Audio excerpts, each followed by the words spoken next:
अस्सलाम वालेकुम and welcome back दोस्तों। मैं आपको परफेक्ट वेब सॉल्यूशंस की तरफ से लारावल 6 की इस ट्यूटोरियल सीरीज़ के पार्ट 3 में खुशामदीद करता हूं। दोस्तों, मेरा नाम इमरान कासिम है और आज के इस लारावल 6 के वीडियो ट्यूटोरियल में हम राउटिंग और नेविगेशन के बारे में सीखेंगे कि किस तरीके से हम राउट्स को डिफ़ाइन कर सकते हैं और कैसे वो राउट्स काम करते हैं और किस किस किस्म के हमारे पास राउट्स मौजूद हैं और वो किस तरीके से हमारी हेल्प करते हैं। तो होपफुली मेरा ये वीडियो ट्यूटोरियल मेरे प्रीवियस यूज़र्स को और जो बिगनर्स हैं जो लारावल 6 को स्टार्ट करना चाह रहे हैं सीखने के लिए, उनके लिए बहुत हेल्पफुल होगा। तो मैं उम्मीद करता हूँ कि आप मेरा ये वीडियो ट्यूटोरियल एंड तक ज़रूर देखेंगे। तो बगैर कोई देर किए चलिए शुरू करते हैं आज के इस लारावल 6 के वीडियो ट्यूटोरियल को। तो लास्ट वीडियो ट्यूटोरियल में पार्ट 1 में और पार्ट 2 में हमने इंट्रोडक्शन देखा, एमवीसी के बारे में देखा, लारावल के बारे में सीखा, कंपोजर के बारे में और किस तरीके से हम लारावल की एप्लीकेशन को इंस्टॉल कर सकते हैं। फिर नेक्स्ट वीडियो ट्यूटोरियल में हमने इसके फोल्डर फाइल स्ट्रक्चर को देखा और देखा कैसे लारावल फाइल जो है लारावल जो है वो एक बूटिंग प्रोसेस अपना कंप्लीट करता है और कंप्लीट करने के बाद आपको या तो web.php में चेंजेस करनी पड़ेंगी या console.php में या channels.php में या api.php में। और चूंकि अब हम वेब पर काम कर रहे हैं, मतलब वेब ऐप पर काम कर रहे हैं, तो इसके लिए हमारे पास लारावल जो हमें फाइल प्रोवाइड करता है वो web.php है। सो हमारी जो लारावल की एप्लीकेशन होती है वो विदाउट राउट डिफाइन किए कुछ भी काम नहीं करती। नॉर्मल PHP में आप क्या करते होते थे, जब आप नॉर्मल PHP की या आप वनीला PHP में आप कोई प्रोजेक्ट बनाते थे तो आप आगे उसके डॉट एक्सटेंशन लिख देते थे welcome.php। अब ये जो welcome.php है ये आपके रूट में होनी चाहिए। अगर ये किसी सब फोल्डर में है तो उसको आप फिर उस फोल्डर का नाम देते थे welcome/welcome.php, कुछ इस तरीके से लिखते थे। अब ये जो ट्रेडिशन है ये अब ओल्ड हो चुका है। अब प्रीटी सिंटैक्स का दौर है जिसमें आपको मस्ट जो है एक प्रीटी URL, जैसे मैंने यहाँ पर सिंपल वेलकम लिखा तो इसको एक वेलकम का मैसेज डिस्प्ले करना चाहिए।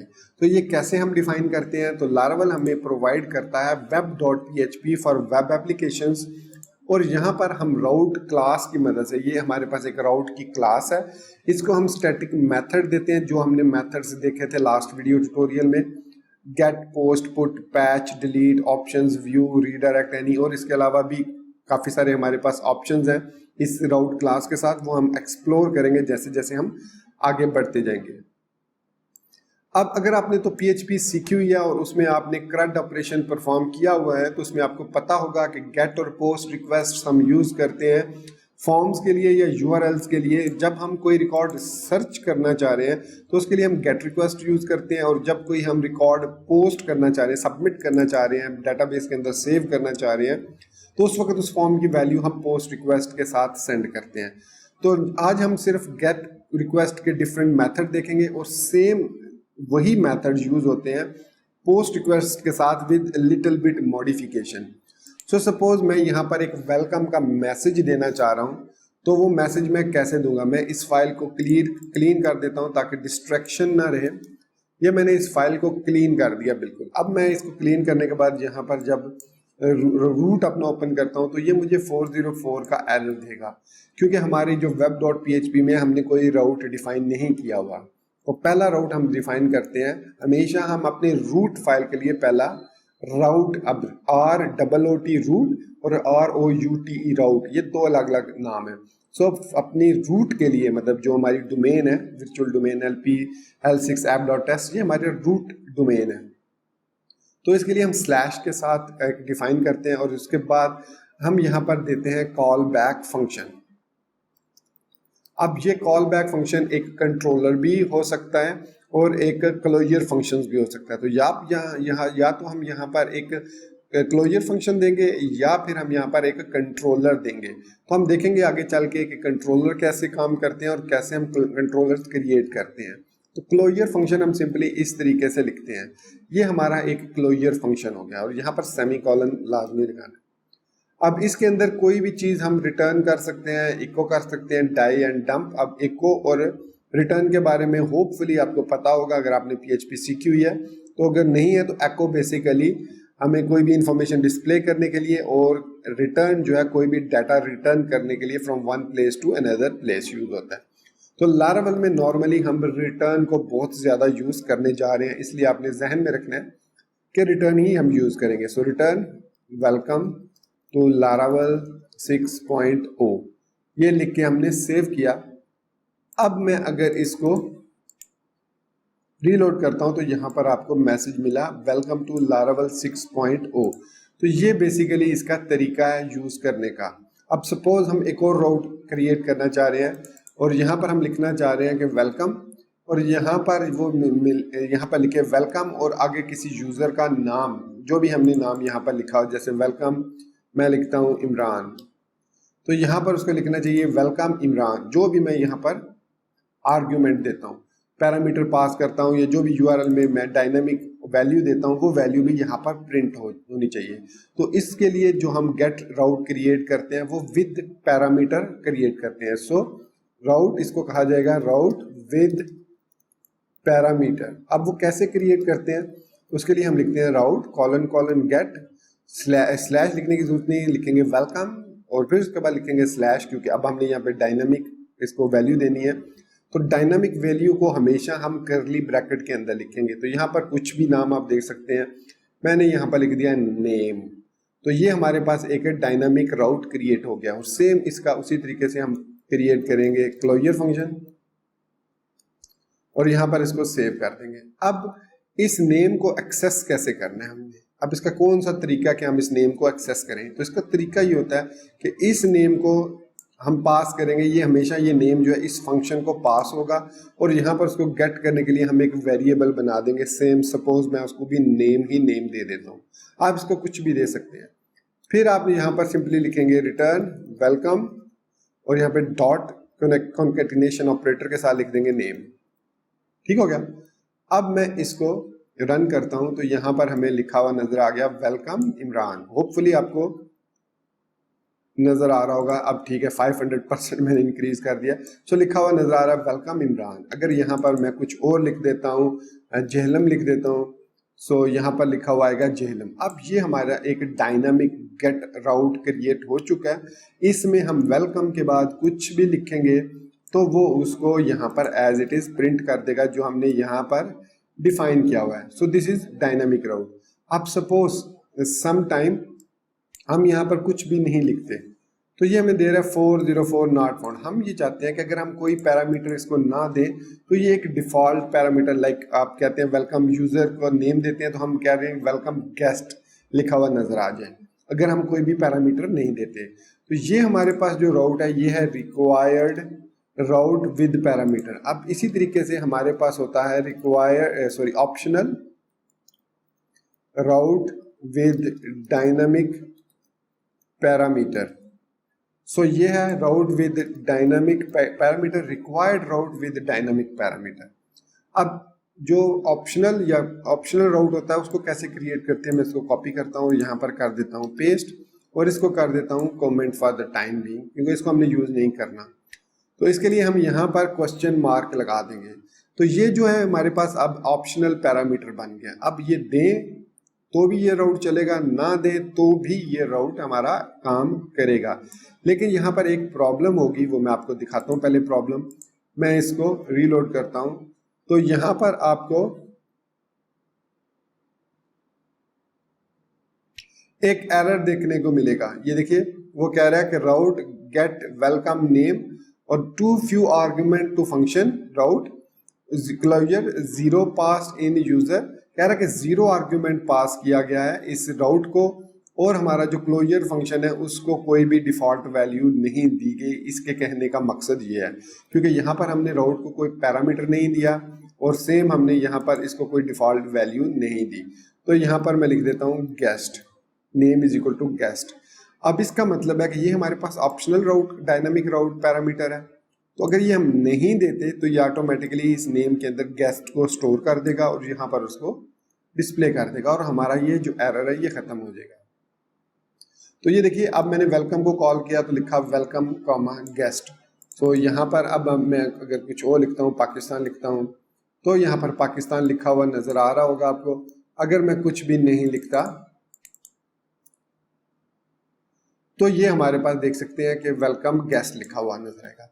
तो ये हमारे पास होता है optional route with dynamic parameter, और ये है हमारे पास ये वाला जो है ये है required route with dynamic parameters. तो ये थे हमारे पास गेट रिक्वेस्ट के 3 डिफरेंट तरीके गेट रिक्वेस्ट को यूज करने के। इसके अलावा इसमें और भी ज़्यादा इसके ऑप्शंस हैं जो कि हम एक्स्ट्रा पैरामीटर्स के साथ देखते हैं कैसे पास कर सकते हैं, जो कि हम कंट्रोलर्स में जाके देखेंगे। तो this is the simplest example of using gate request. तो गेट राउट के अलावा हमारे पास 2 बहुत ही इंटरेस्टिंग राउट्स और भी फंक्शंस या मेथड्स अवेलेबल हैं जिनको हमें यूज़ करना चाहिए अपने इस लारावेल के प्रोजेक्ट में, और उनके बारे में मैं आपको यहाँ पर अभी बताने जा रहा हूँ। पहले मैं इनको कमेंट कर देता हूँ इन दोनों को।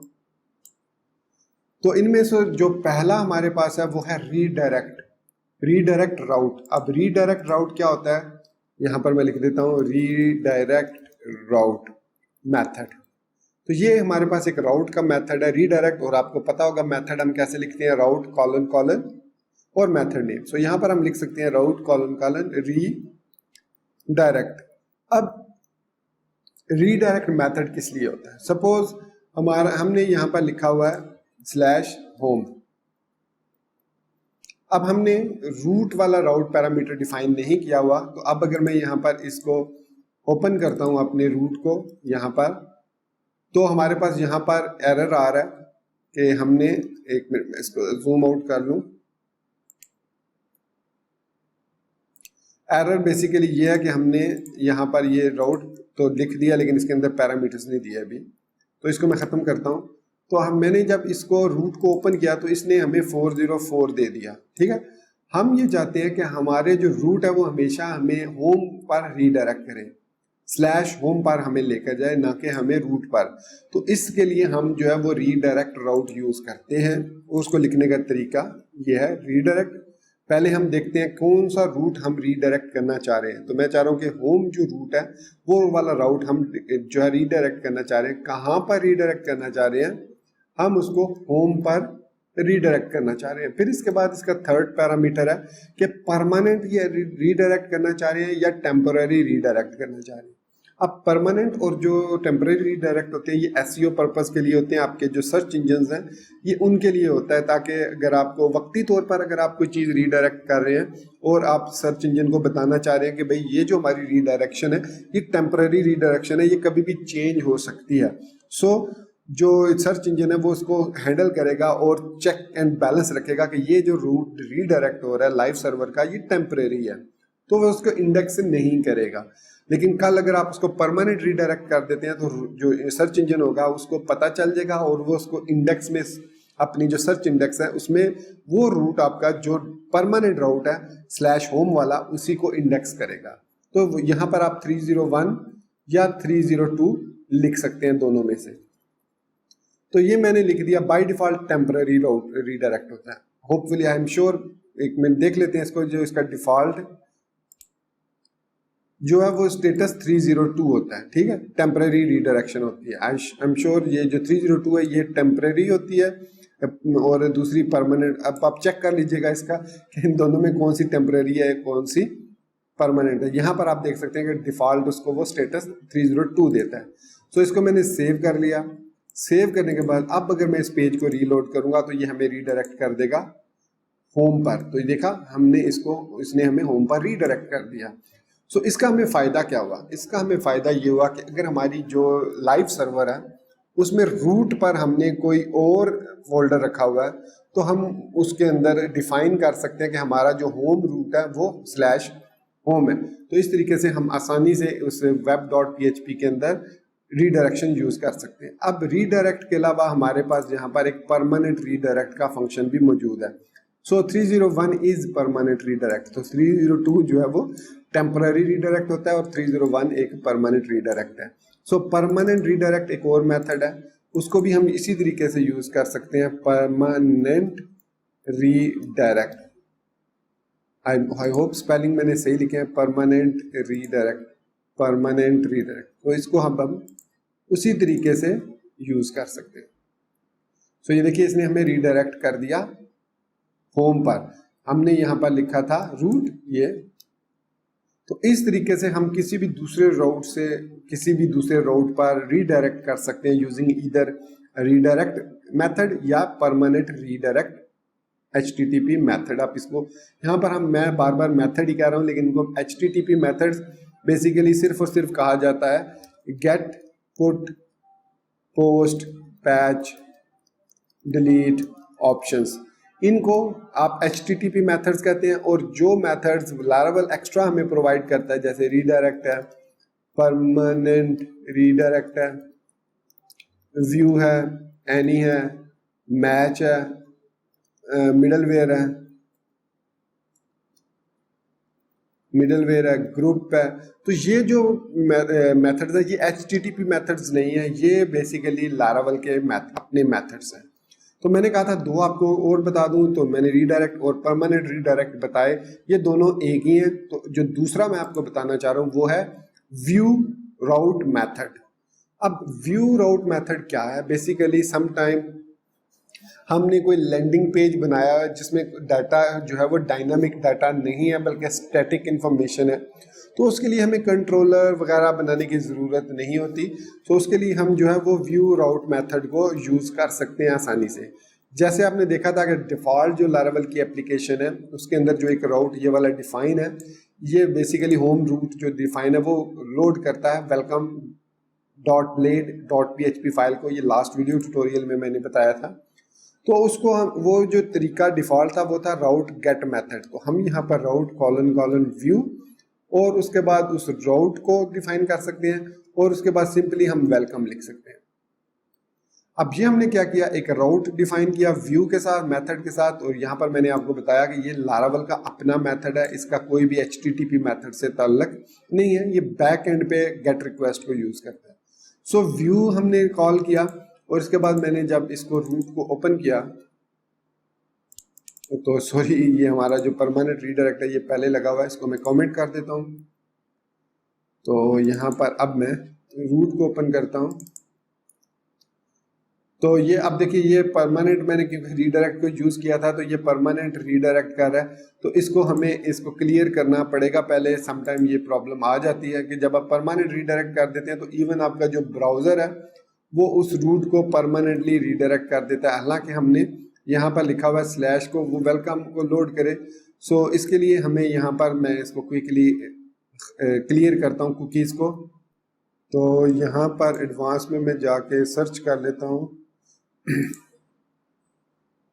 तो यहाँ पर साइट सेटिंग्स और कुकीज़, और यहाँ पर मैं सर्च कर लेता हूँ L6 ऐप। तो यहाँ पर कोई भी कुकीज़ नहीं है और इसके अलावा इसके हिस्ट्री देख लेते हैं। हिस्ट्री में आई थिंक हिस्ट्री में ये सेव होगा, हिस्ट्री। तो यहाँ पर L6 ऐप में लिखता हूँ। सो L6 ऐप के जितने भी हम राउट्स यहाँ पर हमने डिफाइन किए हुए हैं उन सब को मैं क्लियर कर देता हूँ। सो यहाँ पर इसको ये जो हमने लास्ट क्रिएट किए थे आज की डेट में, इनको मैं डिलीट कर देता हूँ, रिमूव कर देता हूँ। तो ये ओल्ड रह गए हैं। अब मैं अगर यहाँ पर L6 ऐप लिखता हूँ तो अभी भी ये रीडायरेक्ट कर रहा है, परमानेंट रीडायरेक्ट कर रहा है। तो इसको भी मैं क्लियर कर देता हूँ। तो ये बेसिकली क्योंकि हमने परमानेंट रीडायरेक्ट लगाया था तो इस वजह से ये ब्राउज़र की हिस्ट्री में भी इसको डाल रहा है। और इसके अलावा हमें सेटिंग्स में जाके इसको एंड यहाँ से क्लियर ब्राउजिंग डाटा करना पड़ेगा, cached file, cookies and site data. यहाँ पर इसको ब्राउजिंग हिस्ट्री। सो अब मैं इसको ब्राउजिंग हिस्ट्री को मैं अभी भी ये इसको रीडायरेक्ट कर रहा है। सो यहाँ पर मैंने इसको सेटअप कर लिया। अब कैसे मैंने इसको सेटअप किया, मैंने यहाँ पर इंस्पेक्ट एलिमेंट में गया और मैंने इसको एप्लीकेशन नेटवर्क टैब में यहाँ पर डिसेबल कैशे कर दिया ताकि वो इसको कैशे में सेव ही ना करे, क्योंकि परमानेंट रीडायरेक्ट जो है वो कैशे में सेव हो जाता था। तो इसलिए जैसे मैं L6 ऐप टेस्ट लिखता था तो वो /home पर रीडायरेक्ट कर देता था। सो अब आपने देखा कि मैंने L6 app.test लिखा तो बगैर कोई मेथड यूज़ किए ये वाला जो मेथड है उस व्यू को लोड कर रहा है। अब इस व्यू का जो थर्ड पैरामीटर होता है, यहाँ पर अगर मैं आपको दिखाऊं, सो यहाँ पर हमारे पास राउटर में है। सो इसके 3 पैरामीटर हैं। पहला इसका URI जिसको आप टारगेट कर रहे हैं, फिर कौन सा व्यू लोड करना चाह रहे हैं, और फिर उसके साथ कौन सा आर्ग्यूमेंट डाटा आप पास करना चाह रहे हैं। सो इसमें आप देख सकते हैं कि ये 2 मेथड्स को सपोर्ट करता है, गेट और हेड। तो ये हेड भी हमारे पास एक HTTP मेथड है, यहाँ पर हम लिख देते हैं इसको, हेड भी हमारे पास एक PHP का HTTP मेथड है। सो यहाँ पर हम इसको एक डाटा पास कर सकते हैं, जैसे मैं यहाँ पर लिखता हूँ नेम इमरान कासिम। अब इस इमरान कासिम को हम कहाँ पर डिस्प्ले करवाना चाह रहे हैं, डेफिनेटली हम इस व्यू में डिस्प्ले कराना चाह रहे हैं। तो मैं यहाँ पर जो चीज़ आपको अभी दिखाऊंगा वो अभी आपने उसके बारे में परेशान नहीं होना, उसका एज इट इज़ लिख देना है, क्योंकि नेक्स्ट आने वाले वीडियोज़ में मैं उस चीज़ को डिटेल में, जब हम फ्रंट एंड के फोल्डिंग पढ़ेंगे तो उसमें मैं आपको डिटेल में एक्सप्लेन करूँगा कि ब्लेड टेम्पलेटिंग इंजन क्या होता है। तो यहाँ पर मैं जाता हूँ रिसोर्सेज में, व्यूज़ में, welcome.blade.php में, और यहाँ पर जहाँ पर Laravel लिखा हुआ है यहाँ पर मैं लिख देता हूँ डबल कर्ली ब्रैकेट्स के अंदर नेम। तो जो मैंने यहाँ पर पैरामीटर दिया था, तो यहाँ पर हमने वेब के अंदर इसको पैरामीटर नेम दिया, ये हमारा की वैल्यू होगी और ये उसकी वैल्यू होगी। तो इट मीन यहाँ पर मैंने डबल कर्ली ब्रैकेट के अंदर $साइन के साथ इस वेरिएबल को लिखा और सेव किया। सेव करने के बाद जब मैं इस रूट को रीलोड करूँगा तो आप देखेंगे कि यहाँ पर इमरान कासिम लिखा हुआ आपको नज़र आ गया होगा। सो इट मीन हम कितने भी, क्योंकि ये एरे है तो हम इसको नंबर ऑफ पैरामीटर्स दे सकते हैं, जैसे कंपनी में लिख देता हूँ और यहाँ पर लिख देता हूँ परफेक्ट वेब सॉल्यूशंस। सेव किया, फिर वापस आए, इसको रीलोड किया तो अभी परफेक्ट वेब सॉल्यूशंस यहाँ पर नहीं लिखा हुआ आ रहा। सो परफेक्ट वेब सॉल्यूशंस मैं यहाँ पर एक BR टैग लगा देता हूँ और यहाँ पर लिख देता हूँ $साइन कंपनी। सो इस तरीके से मैंने इसको कंपनी लिखा, तो अब इस BR के नीचे यहाँ पर परफेक्ट वेब सॉल्यूशन लिखा हुआ आ रहा है। तो इसको आप चाहे तो पहले लिख सकते हैं या बाद में, जैसे भी आपको अच्छा लगे वो ऐसे आप इसको लिख सकते हैं। सो ये हमने इस तरीके से इसको भी लिख सकते हैं। सो ये है तरीका राउट्स को यूज़ करने का, और ये हमारे कॉमन राउट्स हैं और बेसिक राउट्स हैं। इन्हीं को हम यूज़ करेंगे, तब तक हम इन्हीं को यूज़ करेंगे जब तक हम डेटाबेस या फॉर्म हैंडलिंग पर नहीं आ जाते Laravel के अंदर, तब तक हम इन्हीं मेथड्स को यूज़ करेंगे, गेट को या व्यू को या रीडायरेक्ट। ये बहुत रेयर यूज़ होते हैं, रीडायरेक्ट और परमानेंट रीडायरेक्ट। तो नॉर्मली हम या तो व्यू को यूज़ करेंगे मेथड को, या गेट HTTP मेथड्स को आने वाले 4-5 वीडियो ट्यूटोरियल में हम इस्तेमाल करेंगे। तो दोस्तों ये था हमारा आज का Laravel 6 का वीडियो ट्यूटोरियल, जिसमें हमने राउटिंग के डिफरेंट मेथड्स के बारे में सीखा और प्रैक्टिकली हमने गेट, रीडायरेक्ट, परमानेंट रीडायरेक्ट और व्यू को देखा। फिर हमने देखा गेट के साथ कैसे हम पैरामीटर्स, 2 किस्म के पैरामीटर्स पास कर सकते हैं, एक रिक्वायर्ड पैरामीटर्स और एक ऑप्शनल पैरामीटर्स। अब ये पैरामीटर्स की लेंथ कितनी भी लंबी हो सकती है, स्लैश के साथ आप आगे डायनामिक पैरामीटर्स देते जाएं उतनी लेंथी हो सकती है, लेकिन इट इज़ नॉट रिकमेंडेड कि आप 2, 3 या 4 से ज़्यादा उसकी लेंथ रखें, क्योंकि फिर आपके ब्राउज़र में बहुत ज़्यादा डाटा हो जाएगा डायनामिक। तो इसी बात के साथ मैं आपसे इजाज़त चाहूँगा दोस्तों, मिलते हैं नेक्स्ट वीडियो ट्यूटोरियल में। टिल देन चैनल को सब्सक्राइब करना, वीडियो को लाइक और शेयर करना और बेल आइकन दबाना बिल्कुल मत भूलिएगा। सो गाइस, मुझे अपनी दुआ में याद रखिएगा। Thank you very much for being with me till the end. Take care, goodbye and Allah Hafiz.